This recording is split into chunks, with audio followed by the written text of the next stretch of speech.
नमस्कार। खबर बिहार झारखंड में आप सभी का स्वागत है। आपके साथ में आदर्श तिवारी। बुलेटिन की शुरुआत करते हैं इस वक्त की हेडलाइंस के साथ।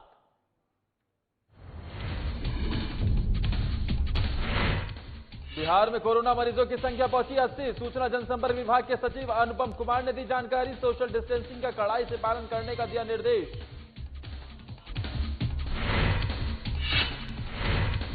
देश में चिकित्सा कर्मियों पर हो रहे हमले को लेकर बीजेपी प्रदेश प्रवक्ता प्रेम रंजन पटेल ने जताई चिंता।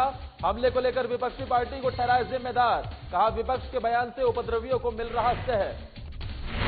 झारखंड में सांसदों की एंट्री पर राजनीति तेज। सड़क मार्ग से रांची सांसद संजय सेठ और धनबाद सांसद बीएन सिंह पहुंचे घर। जेएमएम ने उठाए सवाल, सीमाएं सील तो कैसे पार किए यूपी बिहार बॉर्डर। लॉकडाउन के बीच फंसे मजदूरों के लिए झारखंड सरकार सतर्क। ऐप के जरिए बाहर फंसे मजदूरों के लिए मदद का उठाया बीड़ा। सीएम राहत कोष से सीधे पहुंचेगी मदद। और राजधानी पटना के एनएमसीएच अस्पताल से कोरोना के कई मरीज ठीक होकर निकले बाहर। पीड़ित 22 मरीजों को ठीक कर भेजा गया घर। कोरोना से जंग में एनएमसीएच अस्पताल को मिली बड़ी कामयाबी।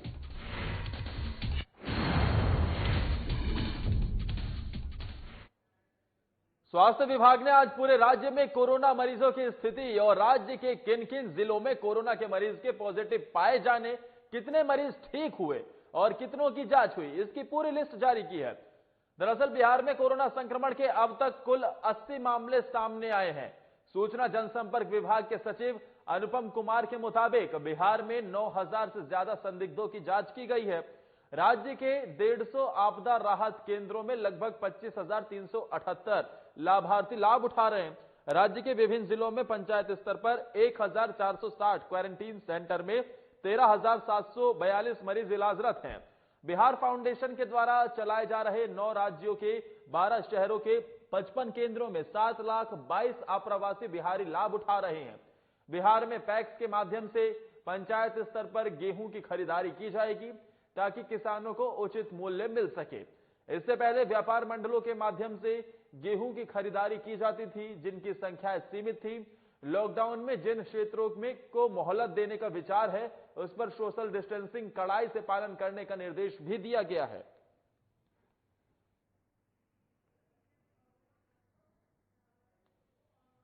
करने की आवश्यकता पड़ी, उसके बारे में पहले मैं बता देता हूं। फिर उसके बाद कुमुलेटिव रूप में अभी तक कितना अचीवमेंट रहा है और क्या उपलब्ध रही है वो मैं बता दूंगा। लॉकडाउन को एनफोर्स करने के लिए आज 12 बजे तक पिछले 24 घंटे में कुल 45 कांड दर्ज किए गए हैं। 84 व्यक्तियों की गिरफ्तारी की गई है जो लॉकडाउन में संलिप्त थे। वाहन जो एग्जेम्प्टेड कैटेगरी में नहीं थे वो जो है अनावश्यक रूप से सड़कों पर थे, तो ऐसे वाहनों जिन पर फाइन किया गया, जिनको सीज किया गया, उनकी संख्या है 1227। पुलिस मुख्यालय से एडीजी हेडक्वार्टर भी रहेंगे और आपको जो भी पुलिस से संबंधित इश्यूज हैं उस पर वो आपको ब्रीफ करेंगे। आज का जो मुख्य बिंदु है, एक तो लगातार इसकी समीक्षा माननीय मुख्यमंत्री द्वारा की जा रही है और कल एक काफी लंबी समीक्षात्मक बैठक की गई सभी ऐसे विभागों के साथ जिनके द्वारा ग्रामीण क्षेत्रों में रोजगार सृजन का कार्य किया जा सकता है। तो जो भी गाइडलाइंस हैं और जो भी कार्य अलाउड हैं, उनके अंतर्गत कुछ महत्वपूर्ण निर्देश दिए गए थे। उनमें मुख्य रूप से जो गेहूं का प्रोक्योरमेंट है उसके लिए पैक्स के माध्यम से प्रोक्योरमेंट को करने का निर्णय लिया गया है। और इस खबर पर ज्यादा जानकारी देने के लिए हमारे साथ पटना से वरिष्ठ संवाददाता अजय कुमार फोन लाइन पर जुड़ गए। अजय, फिलहाल और क्या जानकारी आपके पास इस पूरे मामले पर, बताइए। कि मुख्यमंत्री जो है डेली बेसिस पे जो है कोरोना अपडेट या कोरोना से संबंधित जो भी इश्यूज हैं उसको लेकर के एक समीक्षात्मक बैठक कर रहे हैं। आज जो बैठक हुई इसमें 3 महत्वपूर्ण बातें आई हैं। पहली बात जो ये है कि बिहार में जो है गेहूं का उत्पादन जो है अब अपेक्षाकृत बेहतर हुआ है, इसलिए उन्होंने कहा किसानों को अपने गेहूं को बेचने के लिए जो है कहीं ज्यादा भटकना न पड़े, इसके लिए उन्होंने पैक्सों को इसके लिए आदेश दिए हैं कि पैक्स जो है गेहूं का क्रय करे, क्योंकि इससे पहले जो व्यापार मंडल केंद्र हुआ करते थे वो इसका क्रय करते थे, जिससे क्या होता था उनकी संख्या सीमित थी। पैक्सों की संख्या ज्यादा है तो जाहिर तौर पे गेहूं क्रय में कोई बाधा नहीं आएगी। दूसरी सबसे इम्पोर्टेंट बात जो मुख्यमंत्री ने कही है वो ये है कि टेस्टिंग और उसके बाद जो है सबसे इम्पोर्टेंट है आइसोलेशन, या उसको कह सकते हैं, उसके बाद ट्रैकिंग। तो ये तीनों इश्यूज को लेकर के उन्होंने कहा है कि आप जो है ज्यादा से ज्यादा घरों को, जो प्रभावित क्षेत्र है उनको जो है पल्स पोलियो के तर्ज पे जो अभियान चला करके लोगों की टेस्टिंग की जाए, और टेस्टिंग करने के बाद उनको जो है जरूरत पड़े तो उनको इलाज की जरूरत है तो या आइसोलेशन की जरूरत है वो करें। उसके बाद जो है उनकी ट्रैक भी की जाए, ट्रैकिंग भी रखी जाए कि लोग क्या कर रहे हैं। तो उन्होंने लोगों से अपील भी की है इसको लेकर के कि अगर आपको कोई समस्या नजर आती है किसी को इस तरह की, तो खुद ही आगे बढ़ करके सरकार को बताएं, चाहे वो ट्रेवल हिस्ट्री का मामला हो या किसी कोरोना से संबंधित कोई लक्षण से संबंधित मामला हो। तीसरी सबसे इम्पोर्टेंट बात उन्होंने जो कही है वो जो कोरोना को लेकर के कि कोरोना संकट जो है पुलिस का व्यवहार उन्होंने कहा है कि स्पष्ट रूप से पुलिस दृढ़ता से काम करे लेकिन विनम्रता का व्यवहार करे। ये तीनों महत्वपूर्ण बातें हैं जो आज की बैठक से निकल के आ रही थी, जिसे आईपीआईटी के सचिव अनुपम कुमार ने हम लोगों को जानकारी दी है। जी आदर्श। और इस बीच जिन क्षेत्रों में मोहलत देने पर विचार कर रही है सरकार, वो कौन कौन से जिले के क्षेत्र हो सकते हैं, क्या ऐसी जानकारी कुछ? देखिए, अभी 2 दिन पहले जो स्थिति थी, आज बिहार में स्थिति बदल गई है। कई ऐसे जिले थे जहां पे कोरोना जो है लगभग ठीक हो गया था। जैसे पटना का ही मामला देख लीजिएगा, आज एक पॉजिटिव केस जो है सुल्तानगंज से निकला है। सुल्तानगंज का जो मरीज था वो जहां जहां ट्रैवल किया उसको लेकर के था, बेसिकली ये नालंदा से। तो इस तरह की बहुत सारी ऐसी घटनाएं जिसके आधार पे ये निर्णय लिया जाएगा कि किन क्षेत्रों, किन जगहों पर, खासकर जिलों पर जो छूट देने की बात चल रही है उद्योगों को लेकर के, वो उन्होंने ये भी कहा है, मुख्यमंत्री ने ये भी कहा है कि जो रोजगार देने की बात है, चाहे वो 7 निश्चय योजना से संबंधित हो या जो कुछ भी हो, लॉकडाउन में छूट के दौरान जो है, तो उसके लिए भी एक पूरा प्लानिंग बनाया जा रहा है। लेकिन ये सब कुछ इस बात पर डिपेंड करता है कि कहीं नए मामले नहीं आए उस जिले से, या उस जिले में अगर नए मामले आते हैं तो चूंकि उनको सील करना होगा, सोशल डिस्टेंसिंग के साथ जो सख्त कदम उठाने होंगे उस लिहाज से भी सरकार को काफी सोचना है और इस दिशा में कदम उठाने हैं। तमाम जानकारी देने के लिए अजय आपका शुक्रिया। वहीं देश में लॉकडाउन का दूसरा चरण बीते 15 अप्रैल से शुरू हो चुका है।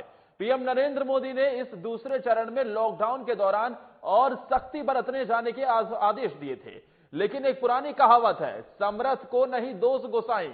तमाम कायदे और कानून आम जनता के लिए ही होते हैं, खास लोगों के लिए ना कोई कायदा होता है और ना ही कोई कानून। देश में जारी लॉकडाउन के दौरान झारखंड के 2 खास लोगों की करिश्माई कहानी को बयां करती देखिए हमारी एक खास रिपोर्ट।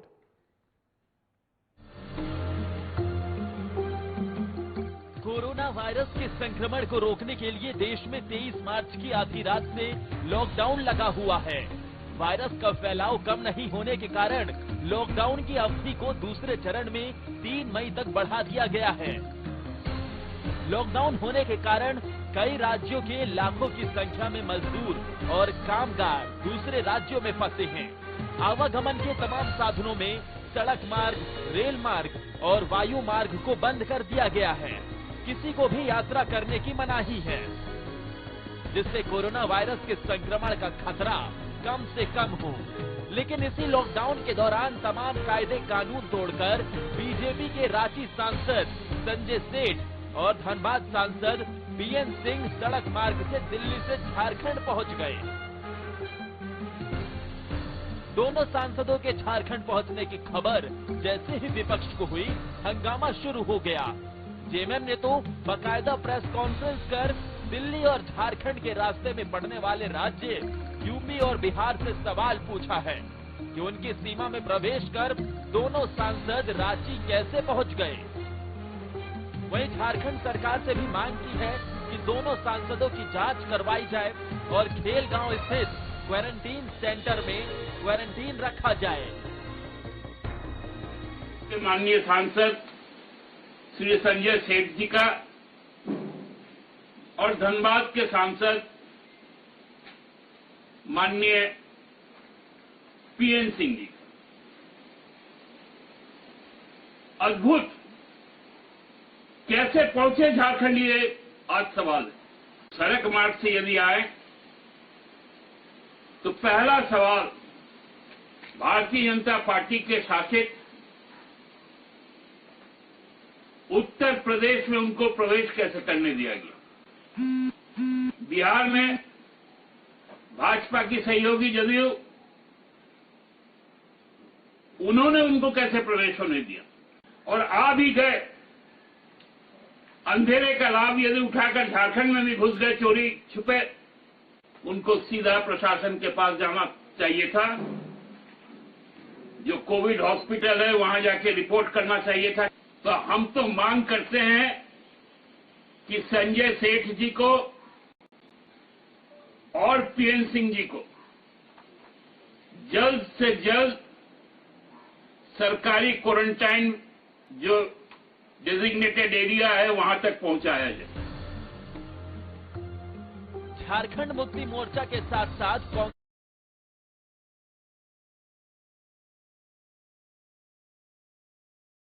कांग्रेस भी लॉकडाउन के दौरान दोनों सांसदों के मूवमेंट पर कार्रवाई की मांग कर रही है।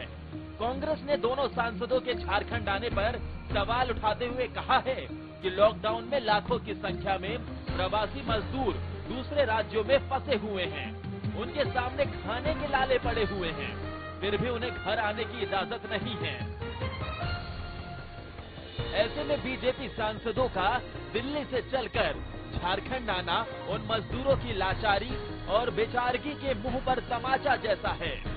हालांकि धनबाद सांसद पशुपतिनाथ सिंह धनबाद आवास पहुंचते ही सेल्फ क्वारंटीन में चले गए हैं, लेकिन रांची के बीजेपी सांसद का राजधानी रांची में घूमना फिरना जारी है।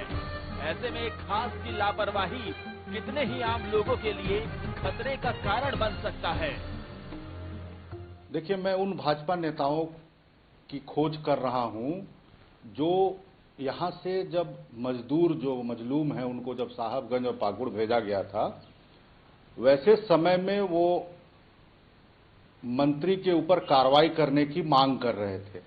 उन भाजपा नेताओं को सामने आना चाहिए और उनके जो सांसद धनबाद से और रांची के सांसद ने जो उल्लंघन किया है उस पर उनको बयान देना चाहिए। जहां तक प्रश्न है कि 3-3, 4-4 राज्यों की सीमाओं को पार करके इतना बड़ा रिस्क फैक्टर को उठाते हुए झारखंड पहुंचे हैं, रांची शहर और धनबाद पहुंचे हैं, तो ये अपने अलावा भी कई लोगों का जान उससे जोखिम में पड़ सकता है। कांग्रेस जेएमएम सांसद पर कार्रवाई की मांग कर रही है और क्वारंटीन सेंटर भेजने की मांग भी उठ रही है। वहीं दोनों सांसदों के आरोप में घिरने पर बीजेपी उन्हें अपने गिरेबान में झांकने की सलाह दे रही है। बीजेपी नेताओं के अनुसार सरकार के मंत्री आम लोगों को बसों में भेज दे रहे हैं, जबकि सांसद यात्रा की अनुमति लेकर आए हैं। तो इतना हंगामा क्यों हो रहा है?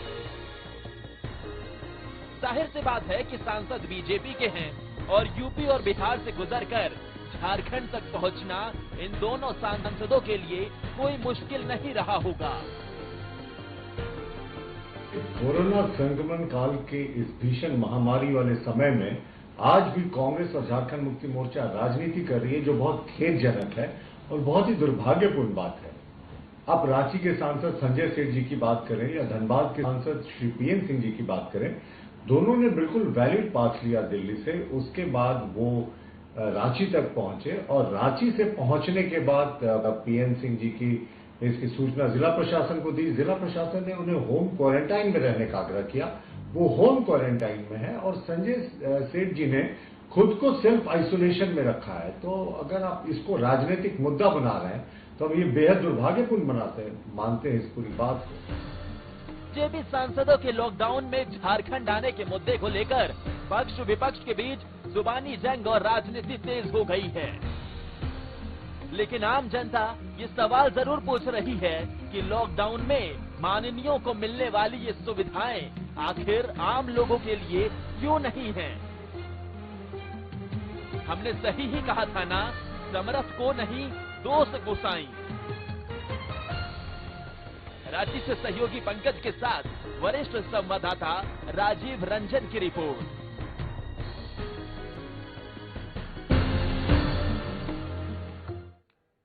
एक तरफ कोरोना की इस महामारी में जनता बेबस है, साथ ही मजदूरों को काफी परेशानियों का सामना करना पड़ रहा है, लेकिन दूसरी तरफ रांची के सांसद कैसे झारखंड पहुंचे कैसे ये दोनों सांसद पहुंचे, एक बड़ा सवाल। और इसी के साथ यहां रुक रहे हैं, छोटे से ब्रेक ले, लौटते हैं जल्द कुछ और खबरों के साथ।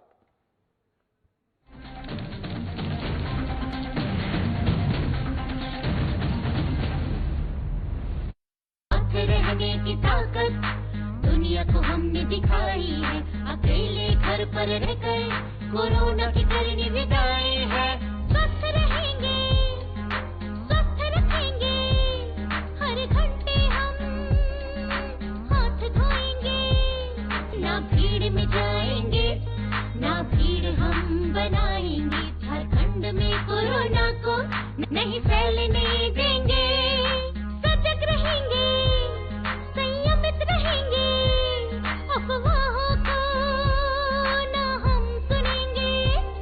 सरकार प्रशासन की हर बातों पर करेंगे अमल, कोरोना को हराकर लौटाएंगे हम चहल पहल। हर घंटे में 20 सेकंड तक साबुन से हाथ धोएं, जिनमें दिखे लक्षण उनसे 2 मीटर की दूरी बनाएं, लक्षण दिखने पर डॉक्टर से जांच करवाएं, नाक कान मुंह पर हाथ न लगाएं। हर क्षेत्र से कोरोना को भगाएं, सजग रहें, स्वस्थ रहें। हेमंत सरकार हर पल आपके साथ। सूचना और जनसंपर्क विभाग झारखंड सरकार द्वारा जनहित में जारी।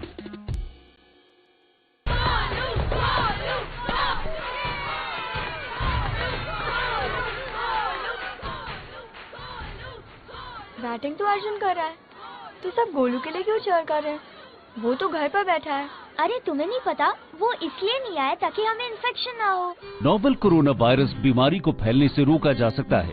बुखार के साथ खांसी और छींक होने पर सार्वजनिक जगहों से दूर रहकर इसे फैलने से रोक सकते हैं। अपनी सुरक्षा के लिए हमारी मदद करें। अगर आपको खांसी, बुखार या सांस लेने में तकलीफ हो तो तुरंत नजदीकी स्वास्थ्य केंद्र जाएं या हेल्पलाइन नंबर 911123978046 पर संपर्क करें। प्रिय झारखंड वासियों, जोहार।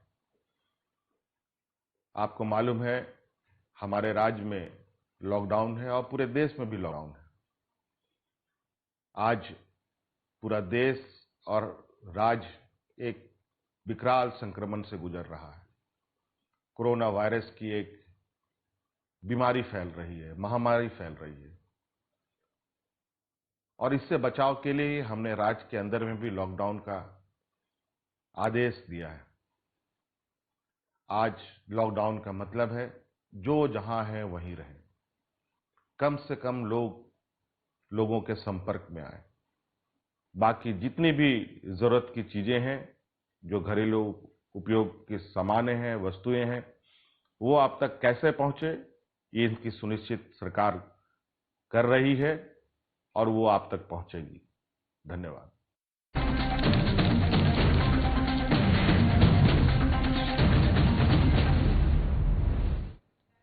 झारखंड सरकार ने लॉकडाउन में राज्य के बाहर फंसे झारखंड के मजदूरों के लिए एक मोबाइल ऐप लॉन्च किया है और इस मोबाइल ऐप के जरिए राज्य सरकार मुख्यमंत्री राहत कोष से मुख्यमंत्री विशेष सहायता अंतर्गत झारखंड से बाहर फंसे हुए वैसे लोग जो राज्य के निवासी हैं उनको सहायता राशि दी जाएगी।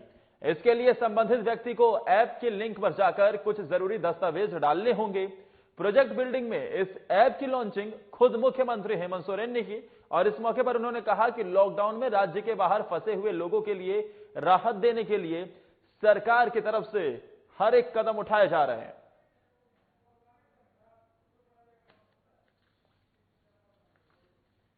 जैसे कि पहले आपको हमारे सचिव ने ये बात बताई है कि लगभग जो खबरें आ रही हैं, कई लोग समूह में हैं, समूह में लोग हैं, और ये ऐप सिर्फ जिसके पास है वही उपयोग कर सकता है, ऐसा नहीं है। एक मोबाइल से पूरा समूह के लोग इस ऐप का लाभ ले सकते हैं, क्योंकि सबका आधार अलग है, फोटो अलग है, बैंक खाता अलग है, लोकेशन सबका एक है। ये एक हम लोग के लिए सहूलियत भी है। वहीं कोरोना मरीजों के इलाज में लगे चिकित्सकों और स्वास्थ्य कर्मचारियों के ऊपर हो रहे हमले को लेकर बीजेपी प्रवक्ता ने नाराजगी जाहिर की है और इसके लिए कहीं ना कहीं विपक्ष को ही जिम्मेदार ठहरा दिया। बीजेपी प्रवक्ता प्रेम रंजन पटेल ने कहा है कि विपक्ष के बयानों से उपद्रवी लोगों को इस तरह के कार्यों के लिए उकसाया जा रहा है।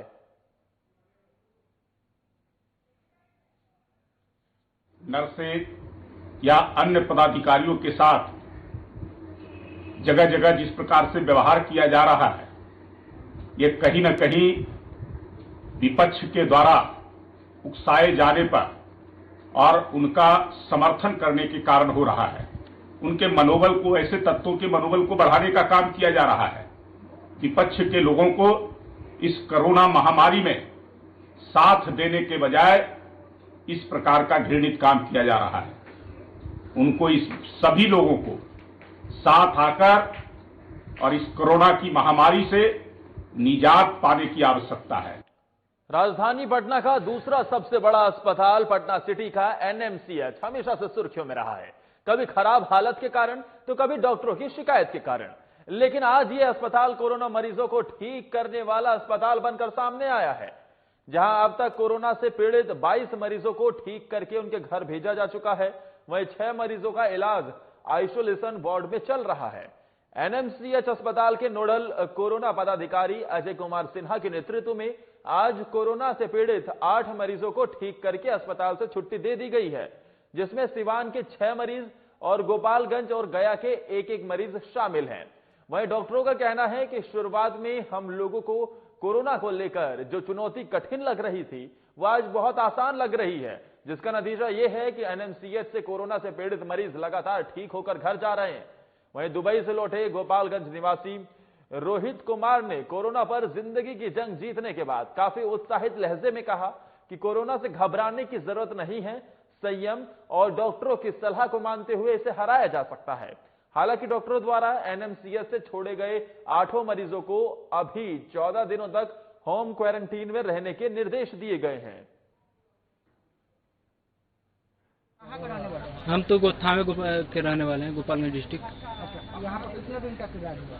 यहाँ तक तो सर 31 तारीख को आया, कल तक तो इधर ही थे, इलाज उलाज चला, रिपोर्ट। अच्छा, अभी आप स्वस्थ होकर जा रहे हैं, क्या कहना चाहेंगे? इधर के नालंदा का जितने भी स्टाफ है, जो भी है, इनको मतलब बहुत बहुत धन्यवाद देना चाहता हूँ कि मेरा जो भी रिपोर्ट आया अभी सही है, निगेटिव आ गया, उन लोगों का लाख लाख शुक्रिया है कि सही होकर मैं जा रहा हूँ। बहुत खुशी की बात है ये हमारी टीम के लिए, जो हमारे जितने हमारी टीम काम कर रही है मेडिसिन के लिए, तो सारे लोग बहुत खुश हैं। और हमारे लिए जो हम दूसरी जगह का न्यूज़ देखते हैं, दिल्ली, केरला और मुंबई, उससे जो हमारा जो सक्सेस है वो काफ़ी अच्छा है। और अभी तक जो 22 शुरू में पेशेंट आए थे, सबको हमने डिस्चार्ज किया है।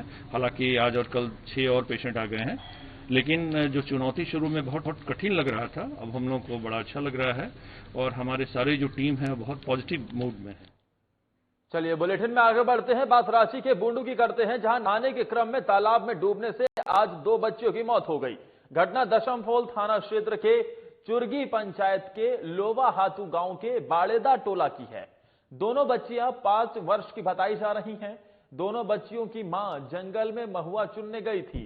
दोनों बच्चियों को घर से बाहर नहीं निकलने की हिदायत भी दी गई थी, लेकिन दोनों बच्चियां घर के बड़े लोगों के जंगल जाने के बाद घर के पास स्थित तालाब में नहाने के लिए निकल गई और यह दर्दनाक हादसा हो गया। तालाब के पास कोई भी बड़ा व्यक्ति नहीं था। तत्काल दोनों बच्चियों को तालाब से निकलकर स्थानीय बुंडू अनुमंडलीय अस्पताल पहुंचाया गया, जहां डॉक्टरों ने दोनों बच्चियों को मृत घोषित कर दिया। टोला बड़ेदा में 2 बच्ची तालाब में डूबने से मौत हो गई है और उसका माँ बाप जो है आज दिन में महुआ चुनने गए हुए थे और माँ बाप बच्चिया को बोल के गए कि कहीं नहीं जाना। बच्चे का मन में क्या है, दोनों बच्चिया का मन में तालाब जाके नहाने लगे और नहाते समय डूब गए दोनों। क्या करने गए थे मम्मी लोग? मम्मी पापा सब महुआ चुनने गए हुए। बच्चे घर में अकेले थे? बच्चे सब घर में छोड़कर चले गए थे। क्योंकि अंतर्गत ग्राम लोवा हाथू के टोला बड़ेदा में 2 5 वर्षीय बच्चियों की डूबने के कारण, तालाब में डूबने के कारण मृत्यु हो गई। गार्जियन, उनके अभिभावक थे, वो महुआ चुनने के लिए गए हुए थे बच्चियां लोग नहाने के लिए तालाब गए, जहां डूबकर मृत्यु हो गई। वहां से एम्बुलेंस के माध्यम से हॉस्पिटल, बुंडू हॉस्पिटल पहुंचाया गया और डॉक्टर ने वहां मृत्यु घोषित कर दिया। सबको अपने कब्जे में लिए हुए हैं।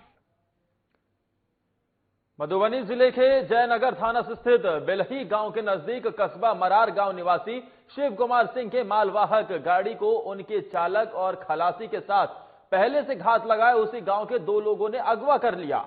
आपको बता दें कि चालक मालवाहक गाड़ी को लेकर काम पर जा रहा था, तभी पहले से घात लगाए 2 अपराधी जो बीएसएफ के वर्दी पहने हुए थे और बीएसएफ लिखी हुई बाइक से गाड़ी का पीछा करने लगे और बंदूक की नोक पर गाड़ी के चालक और खलासी को अगवा कर बंधक बना लिया।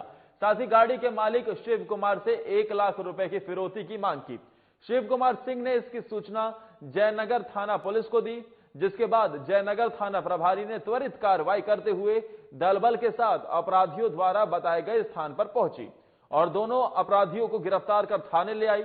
वहीं पुलिस गाड़ी मालिक द्वारा एफआईआर दर्ज करवाकर अन्य लोगों की संलिप्तता की जांच पड़ताल में भी जुट गई है।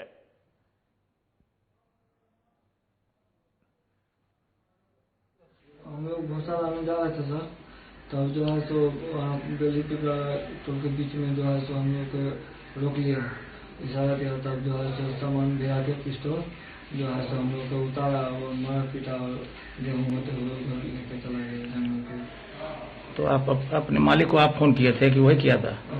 वही जो है सो हम लोग को बोला जो 1 लाख रुपया बोलो मालिक को लाने के लिए, नहीं तो तुम लोग का जान से मार देंगे। बीएसएफ लिखी हुई बाइक है जिसका पीछा किया गया। उसके बाद ऐसे में आपको यह भी बता दें कि जो बाइक से पीछा किया गया है, पुलिस प्रशासन ने गिरफ्तारी भी कर ली है।